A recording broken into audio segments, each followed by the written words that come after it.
ಧರ್ಮಸ್ಥಳ ಹೆಣಊತ ಪ್ರಕರಣದಲ್ಲಿ ಅತಿ ದೊಡ್ಡ ಡೆವಲಪ್ಮೆಂಟ್ ಒಂದಾಗಿದೆ. ಈಗಾಗಲೇ 7 ದಿವಸದ ಕಾರ್ಯಾಚರಣೆ ಮುಗಿದಿದೆ. 7 ದಿವಸದ ಕಾರ್ಯಾಚರಣೆಯ ನಂತರ ಮುಂದೇನು SIT ಅರ್ಥಾತ್ ಸ್ಪೆಷಲ್ ಇನ್ವೆಸ್ಟಿಗೇಷನ್ ಟೀಮು ಮುಸುಕುದಾರಿ ತೋರಿಸಿದ ಸ್ಥಳಗಳ ಶೋಧ ಕಾರ್ಯಾಚರಣೆ ಮುಕ್ತಾಯ. 13ರ ಪೈಕಿ 12ರಲ್ಲಿ ಶೋಧ ಕಾರ್ಯ ಅಂತ್ಯಗೊಂಡಿದೆ. 7ನೇ ದಿನದ ಕಾರ್ಯಾಚರಣೆಯಲ್ಲಿ ಸಿಗಲಿಲ್ಲ ಯಾವುದೇ ಬುರುಡೆ, ಯಾವುದೇ ಕಳೇಬರ. ಉಳಿದಿರೋದು ಒಂದು ಜಾಗ ಮಾತ್ರ. ನಾಳೆ 13ರಲ್ಲಿ ಶೋಧ ಕಾರ್ಯ ಪ್ರಾರಂಭ ಆಗುತ್ತೆ. ಸಮಾಧಿಯ ರಹಸ್ಯ ಬಯಲಿಗೆಳೆಯಲು SIT ತಂಡಕ್ಕಿದೆ ಇನ್ನೂ 83 ದಿವಸ. ನೇತ್ರಾವತಿ ಸ್ನಾನ ಘಟ್ಟದಲ್ಲಿ ಅಗೆತ ಮುಗಿಸಿದ ನಂತರ ಮುಂದೆಲ್ಲಿ ಅನ್ನೋ ಪ್ರಶ್ನೆ ಕಾಡ್ತಿದೆ. ಹೊಸ ಸಾಕ್ಷಿದಾರ ತೋರಿಸುವ ಜಾಗದಲ್ಲಿ ಅಗೆತ ಶುರುವಾಗುತ್ತಾ? ನಿಮ್ಮ ಫ್ರೀಡಂ ಟಿವಿಯಲ್ಲಿ ಮೆಗಾ ಬಿಗ್ ಎಕ್ಸ್ಕ್ಲೂಸಿವ್ ಆದಂತಹ ಸುದ್ದಿ ಇದು. ಇನ್ನು ಹೊಸ ಸಾಕ್ಷಿದಾರ ಅಂತ ಹೇಳಬೇಕಾದ್ರೆ ಕನ್ಫ್ಯೂಷನ್ ಬೇಡ. ಜಯಂತ್ ಎನ್ನುವಂತಹ ವ್ಯಕ್ತಿ ನಾನೊಬ್ಬ ಸಾಕ್ಷಿದಾರ, ನನ್ನ ಎದುರು ಒಂದಷ್ಟು ಇಲ್ಲೀಗಲ್ ಆಕ್ಟಿವಿಟೀಸ್ಗಳು ನಡೆದಿದ್ದಾವೆ. 13-15 ವಯಸ್ಸಿನ ಹೆಣ್ಣು ಮಗಳೊಬ್ಬಳು ಅನುಮಾನಾಸ್ಪದವಾಗಿ ಸಾವಿಗೀಡಾದಾಗ, ಒಂದು ಸಾವು ಅನುಮಾನಾಸ್ಪದವಾದಂತಹ, ಅದು ಅಪಘಾತ ಆಗಿರಲಿ, ಹೃದಯಾಘಾತ ಆಗಿರಲಿ, ಅಥವಾ ಬೇರೆ ತರಹದ ಕೊಲೆ ಪ್ರಕರಣ ಆಗಿರಲಿ, ಪೋಸ್ಟ್ ಮಾರ್ಟಮ್ ಅನ್ನೋದಿದೆ. ಆ ಪ್ರಕ್ರಿಯೆ ನಡೀಲೇಬೇಕು. ಸೊ 12-15 ವರ್ಷದ ಯುವತಿ ಅನುಮಾನಾಸ್ಪದವಾಗಿ ಸಾವಿಗೀಡಾಗ್ತಾಳೆ. ಆದರೆ ಆಕೆಯನ್ನ ಪೋಸ್ಟ್ ಮಾರ್ಟಮ್ ಮಾಡದೆ ಹೂತು ಹಾಕಲಾಗುತ್ತೆ. ಇದು 2ನೇ ಸಾಕ್ಷಿದಾರ ಜಯಂತ್ ಹೇಳುವಂಥ ಆರೋಪ. ಹಾಗಾದ್ರೆ ಧರ್ಮಸ್ಥಳದಲ್ಲಿ 7ನೇ ದಿವಸದ ಕಾರ್ಯಾಚರಣೆ ಮುಗೀತಲ್ಲ. ಈಗ ಆರಂಭದ ಭೀಮಾ ಎನ್ನುವಂತಹ ಕಾಲ್ಪನಿಕ ವ್ಯಕ್ತಿ ಅಥವಾ ಕಾಲ್ಪನಿಕ ಹೆಸರಿನ ಸಾಕ್ಷಿದಾರ, ಆತ ಮಾರ್ಕ್ ಮಾಡಿದ್ದು 13 ಸ್ಥಳಗಳನ್ನು. ಹಾಗಾದರೆ SIT ಅರ್ಥಾತ್ ಸ್ಪೆಷಲ್ ಇನ್ವೆಸ್ಟಿಗೇಷನ್ ಟೀಮು ಈ 13 ಮಾರ್ಕ್ ಮಾಡಿರ್ತಕ್ಕಂತಹ ಜಾಗವನ್ನು ಅಗಿಯುತ್ತೆ. ಅದರಲ್ಲಿ ಈಗಾಗಲೇ 13 ಪೈಕಿ 12 ಮುಕ್ತಾಯಗೊಂಡಿದೆ. ನಾಳೆ ಒಂದು ದಿನ ಅದನ್ನು ಕೂಡ ಮುಕ್ತಾಯಗೊಳಿಸಿ ಅಲ್ಲಿಗೆ ತನಿಖೆ ಮುಗಿಯಿತಾ? ಈ ತರಹದೊಂದು ಪ್ರಶ್ನೆಗಳು ಹುಟ್ಕತ್ತವೆ. ಕಾರಣ ಸಾಕ್ಷಿದಾರ ಮಾರ್ಕ್ ಮಾಡಿರೋದು ಬರೀ 13 ಜಾಗಗಳನ್ನು. ಹಾಗಾದರೆ ಈ ಸ್ಪೆಷಲ್ ಇನ್ವೆಸ್ಟಿಗೇಷನ್ ಟೀಮ್ ಮುಂದಕ್ಕೆಲ್ಲೋಗುತ್ತೆ? ಈಗಾಗಲೇ 5 ಜೋಡಿ ಮೂಳೆಗಳನ್ನು ಕಲೆಕ್ಟ್ ಮಾಡಿದೆ SIT. ಅದನ್ನು ಫಾರೆನ್ಸಿಕ್ ಲ್ಯಾಬಿಗೆ ಕಳುಹಿಸಿಕೊಟ್ಟಿದೆ. ಅದರ ವರದಿ ಬರಬೇಕು. ಅಲ್ಲಿಗೆ SIT ಮುಕ್ತಾಯ ಆಗೋದಿಲ್ಲ ತನಿಖೆ. ಈಗ ಬರ್ತಿರ್ತಕ್ಕಂತಹ ಬಹುದೊಡ್ಡ ಡೆವಲಪ್ಮೆಂಟ್ ಏನು ಗೊತ್ತಾ? ಧರ್ಮಸ್ಥಳ ಹೆಣಹೂತ ಪ್ರಕರಣದಲ್ಲಿ ಸಿಗ್ತಾ ಇದೆ ಅತಿ ದೊಡ್ಡ ಡೆವಲಪ್ಮೆಂಟ್.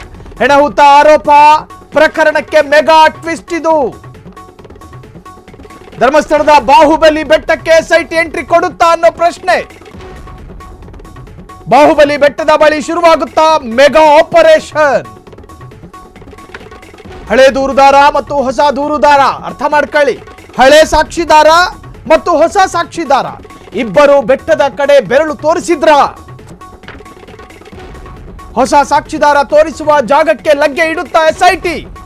ಏನು ಸಿಗದ 13 ಮಾರ್ಕ್ ಮಾಡಿರೋ ಜಾಗ ಎಲ್ಲವೂ ಸಿಗುತ್ತೆ ಅಂತ ಹೇಳ್ತಿದ್ದಾರ ಸಾಕ್ಷಿದಾರರು. ಎಲ್ಲಿಗೆ ಹೋಗಬೇಕು ಸಿಗಬೇಕು ಅಂದ್ರೆ ಬಾಹುಬಲಿ ಬೆಟ್ಟಕ್ಕೆ ಹೋಗಬೇಕು ಅಂತ ಹೇಳಿ ಬೆರಳು ತೋರಿಸ್ತಾ ಇದ್ದಾರ. ಹಾಗಾದ್ರೆ SIT ಮುಂದಿರೋದು ಬಾಹುಬಲಿ ಬೆಟ್ಟನ? ಏನು ಮಾಡಲಿದೆ ವಿಶೇಷ ತನಿಖಾ ತಂಡ? ಇದೊಂದು ಅತ್ಯಂತ ದೊಡ್ಡ ಸವಾಲಿನ ಪ್ರಕರಣ ಇದು. ಬಾಹುಬಲಿ ಬೆಟ್ಟ ಬಗೆಯುತ್ತಾ SIT, ಅಗೆಯದೇ ರಹಸ್ಯ ಕೆದಕುತ್ತಾ SIT ಕೆದಕುತ್ತಾ ಬೆಟ್ಟದಲ್ಲಿ GPR ತಂತ್ರಜ್ಞಾನವನ್ನು ಅಳವಡಿಸುತ್ತಾ. ನಿಮಗೆ ಗೊತ್ತಿರಬಹುದು, ಇತ್ತೀಚೆಗೆ ಸಾಮಾಜಿಕ ಜಾಲತಾಣದಲ್ಲಿ SIT ಎನ್ನುವಂತಹ ರಾಜ್ಯ ಸರ್ಕಾರದ ಆದೇಶದಿಂದ ರಚನೆಗೊಂಡಿರ್ತಕ್ಕಂಥ ಒಂದು ಸ್ಪೆಷಲ್ ಟೀಮಿಗೆ ಲಕ್ಷಾಂತರ ಸಲಹೆಗಳು ಬರೋದಕ್ಕೆ ಶುರುವಾಯಿತು ಸಾಮಾಜಿಕ ಜಾಲತಾಣದಲ್ಲಿ. ನೀವು ವಾಟ್ಸಪ್ ತೆರೆದು ನೋಡಿದ್ರೆ ಸಾಕು, GPR ಅಳವಡಿಸಿ ಅಂತೇಳಿ ಒಂದಷ್ಟು ಜನ.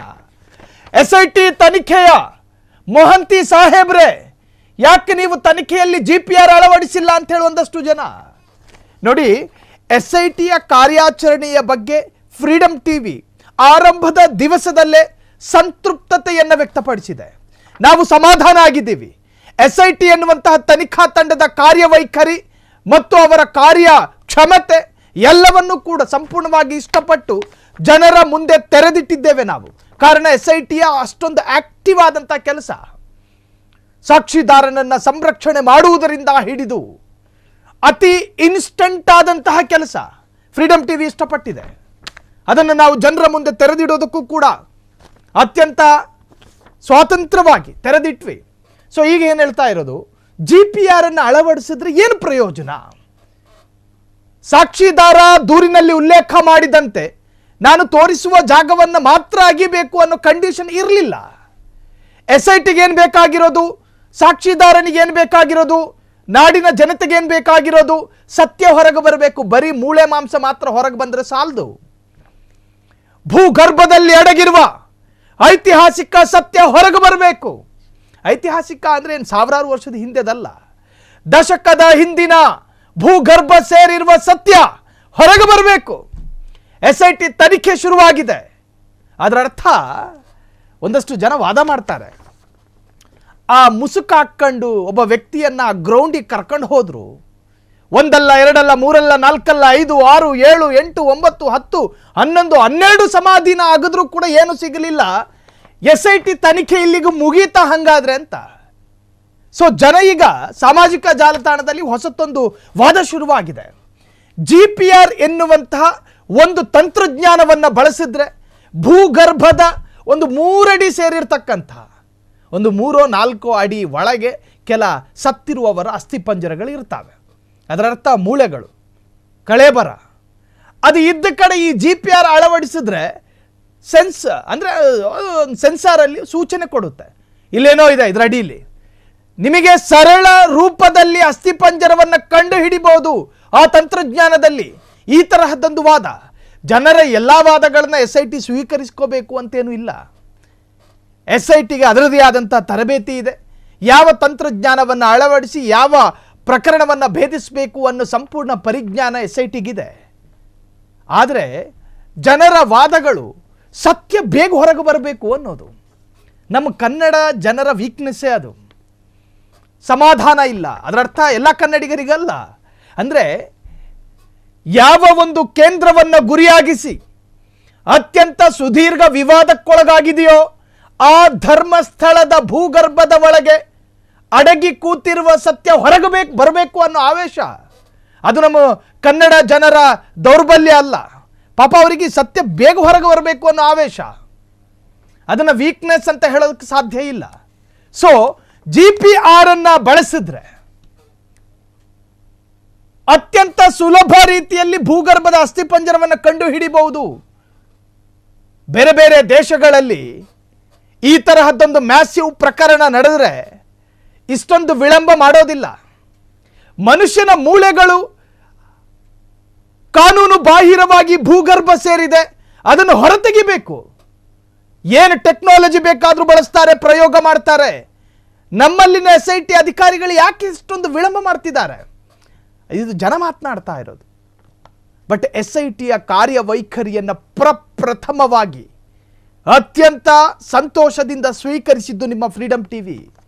ಅವರ ಕಾರ್ಯವೈಖರಿ, ಅವರು ತೆಗೆದುಕೊಳ್ಳುವಂತಹ ನಿರ್ಧಾರ ಅತಿ ದೊಡ್ಡ ಸೂಕ್ಷ್ಮ ಪ್ರಕರಣ ಅಲ್ವಾ ಇದು? ಇಡೀ ಜಗತ್ತಿನ ಬೇರೆ ಬೇರೆ ದೇಶಗಳ ಭಕ್ತಾದಿಗಳನ್ನು ಹೊಂದಿರುವ ಭಾರತದ ಅತ್ಯಂತ ಪವಿತ್ರ ಸ್ಥಳ ಎಂದು ಕರೆದುಕೊಳ್ಳುವ ಅಥವಾ ಕರೆಸಿಕೊಳ್ಳುವ ಒಂದು ಕೇಂದ್ರದ ಮೇಲೆ, ಒಂದು ಶ್ರದ್ಧಾ ಕೇಂದ್ರದ ಆಸುಪಾಸಿನ ಭೂಮಿಯ ಮ್ಯಾಸಿವ್ ಪ್ರಕರಣದಲ್ಲಿ SIT ಅಧಿಕಾರಿಗಳು ತೆಗೆದುಕೊಂಡಿರ್ತಕ್ಕಂತಹ ಅತ್ಯಂತ ಸೂಕ್ಷ್ಮ ನಿರ್ಧಾರಗಳು ಫ್ರೀಡಮ್ ಟಿವಿಯನ್ನ ಅತ್ಯಂತ ಸಂತೋಷಪಡಿಸಿತ್ತು. ಅದನ್ನು ನಾವು ಜನರ ಕರ್ಣಬುಡಲಿಗೆ ಇಡುವಂತಹ ಪ್ರಯತ್ನವನ್ನು ಕೂಡ ಮಾಡಿದ್ವಿ. ಸೊ ಹಾಗಾಗಿ ಈ ಪ್ರಕರಣ ಅತಿ ವೇಗವಾಗಿ ತಾರ್ಕಿಕ ಹಂತಕ್ಕೆ ಅಥವಾ ಆ ಒಂದು ಗಳಿಗೆಗೆ ಬರಬೇಕು ಅಂದರೆ GPR ಅನ್ನು ಅಳವಡಿಸಿ ಅಂತೇಳಿ ಜನ ಮಾತನಾಡ್ತಾ ಇದ್ದಾರೆ. ಇನ್ನು SITಯ ಮುಂದಿನ ನಿರ್ಧಾರ ಏನಾಗಬಹುದು? 13 ಸಮಾಧಿಗಳನ್ನು ಅಗೆದ ನಂತರ ಬಾಹುಬಲಿ, ನೀವು ಗಮನಿಸಿರಬಹುದು, ಹೊಸ ಸಾಕ್ಷಿದಾರ, ನನ್ನ ಕುಟುಂಬಸ್ಥರು ಕೂಡ ಸತ್ತು ಹೋಗಿದ್ರು, ಅವರನ್ನು ಪೋಸ್ಟ್ ಮಾರ್ಟಮ್ ಮಾಡದೆ ಹಸಿ ಮಣ್ಣನ್ನು ಕೆರೆದು ಮಣ್ಣಿನ ಅಡಿಗೆ ಅದುಮಲಾಯಿತು ಎನ್ನುವಂಥ ಆರೋಪ. ಅದು ಎಲ್ಲಿ ಅನ್ನೋದು ಪ್ರಶ್ನೆ. ಬಾಹುಬಲಿ ಬೆಟ್ಟದಲ್ಲೋ ಅಥವಾ ನೇತ್ರಾವತಿ ಸ್ನಾನಘಟ್ಟದ ಆಸುಪಾಸಿನಲ್ಲೋ. ಒಂದು ವೇಳೆ ಆತ ಬಾಹುಬಲಿ ಬೆಟ್ಟಕ್ಕೇನಾದರೂ ಬೆರಳು ತೋರಿಸಿದ್ರೆ SIT ಅವರು ಮತ್ತೆ ಆರೆ ಗುದಿಲಿ ಸಬ್ಬಾಲನ್ನು ತಗೊಂಡು ಸೀದಾ ಬಾಹುಬಲಿ ಬೆಟ್ಟಕ್ಕೆ ಹೋಗಬೇಕು. ನೇತ್ರಾವತಿ ಸ್ನಾನಘಟ್ಟದ ಆಸುಪಾಸಿನ 13 ಸಮಾಧಿ ಅಗೆದ ಬಳಿಕ ಹಾಗಾದರೆ SIT ತಂಡ ಲಗ್ಗೆ ಇಡುತ್ತಾ ಬಾಹುಬಲಿ ಬೆಟ್ಟಕ್ಕೆ? ಇದು ಪ್ರಶ್ನೆ. ಕ್ಷಣ ಕ್ಷಣದ ಸುದ್ದಿಗಳಿಗಾಗಿ ಫ್ರೀಡಂ ಟಿವಿ ಸಬ್ಸ್ಕ್ರೈಬ್ ಮಾಡಿ, ಲೈಕ್ ಮಾಡಿ ಹಾಗೂ ಫಾಲೋ ಮಾಡಿ. ಹೊಸ ಸುದ್ದಿಗಳ ನೋಟಿಫಿಕೇಶನ್ಗಾಗಿ ಬೆಲ್ ಐಕಾನ್ ಮೇಲೆ ಕ್ಲಿಕ್ ಮಾಡಿ.